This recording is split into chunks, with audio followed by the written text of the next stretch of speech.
About a year ago, we did an episode on one of the 7 restoration projects we have in the Route 21 garage. And the project I'm talking about is the restoration of the British Paratrooper military bike or torpedo bike known as the Welbike. And today's a special day. She's finally completed, and I would like to share her and talk about her with you and go through the restoration project. And at the end of this video, we will put in a link where you can see part 1 of this restoration.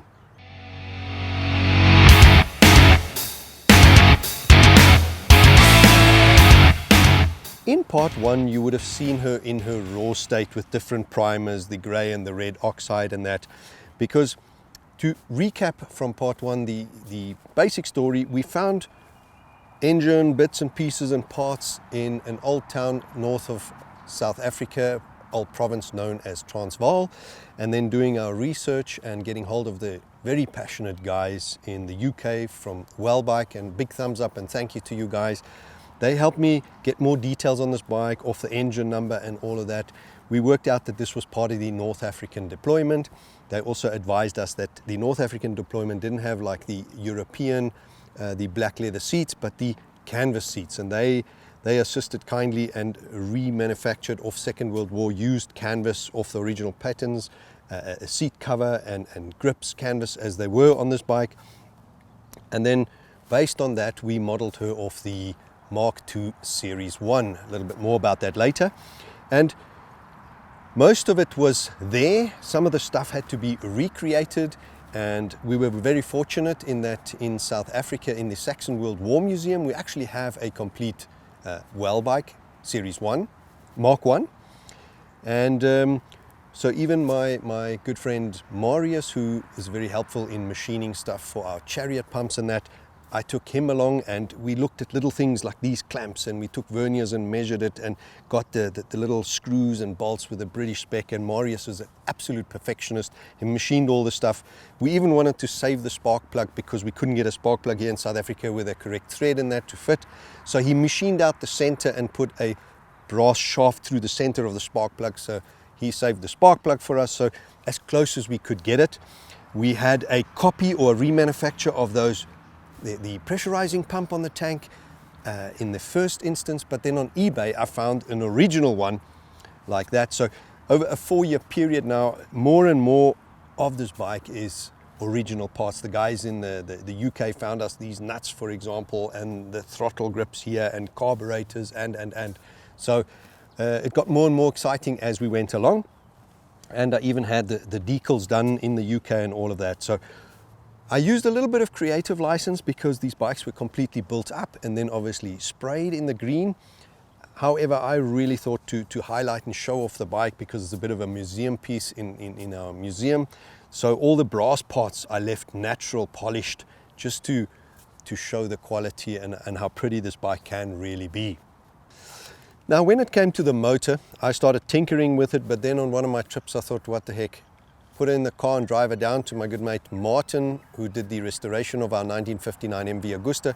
He's also the guy who we arm wrestled our Russian Voshkot motorcycle that we did an episode on. So then we left her with Martin for 2 days, and as you can see, he got her running beautifully. This being a Junior Villiers motor, 2-stroke 98cc, single piston, air-cooled, and with carb on the side. So he got her running. This had to be a museum piece running fully restored. So that was working. It's got flywheel ignition on the side here. And as you will see, we'll do a walk around later with the taps and the carburetors and everything fully complete. I took also liberties when it came to the finishing of spraying. Normally, like I mentioned before, they were completed and then sprayed. For me, it's being a bit of a display piece, museum piece. Also, in my opinion, I think it's a very pretty bike, and it's a story bike. It tells a hell of a story. So I disassembled the bike and sprayed the individual parts, then reassembled it in just the touch-ups, as mentioned, leaving out the brass parts. And now here we are, complete. And then in part 1, we also explained how she worked, how you pulled this pin, that pin, and why that nut, the handles fall together, and the thumb-operated clutch, why that. We are now going to have a look a little bit more at the history, who designed it, and go into that side. The story starts, the Station 9 in the UK during the Second World War instructed for a paratrooper bike to be produced so the airborne forces, the paratroopers, can be quicker, faster and have a greater range.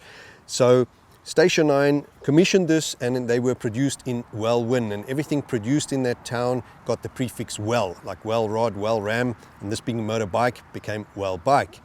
Now, Lieutenant Colonel John Dolphin sketched it very basic, only one brake, etc., etc., and it was destined to be used by SOEs, Special Operation Executives, and one of those, being a motorcycle enthusiast, the chap by the name of Harry Lester, actually produced the prototype, and then that in early 1942 was thrown out of the planes and dropped over Scotland a few times, survived it, canister, crumple zone, parachute.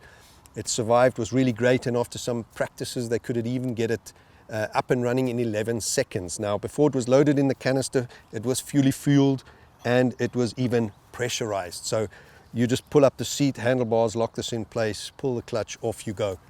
So then in early 42, the first order was given of 1,200 units. They became known as the Mark I, like we have in the Saxon World War Museum. Basic difference from the prototype, the motor was beefed up a little bit to give it a bit more power and no mud guards. Now, then later that year came the second order of 1,400 units, and they became known as the Mark II Series 1, which this is based on a couple of mods here and mudguard being the biggest visual difference. And then in 1943 came the final order of another 1,340 units, and they were known as Mark II Series 2, but slightly different saddle tanks with a splash shield between them. And so total production would be 3,641 units plus a couple of prototypes. Now, the bikes were actually used by airborne forces, the ground assault units, and even for beach landings. Yes, it was used in Normandy and even used as a scooter in the large areas of an airfield. Now, the negative of this bike would be the small wheels in muddy terrain would clog up and you get stuck. Also, not having a suspension would be quite difficult over rough terrain when it's not a smooth surface or paved roads. They were then, at the end of the war, even sold in America. However, they could not be used in street use because of only having a rear brake, no brake in front.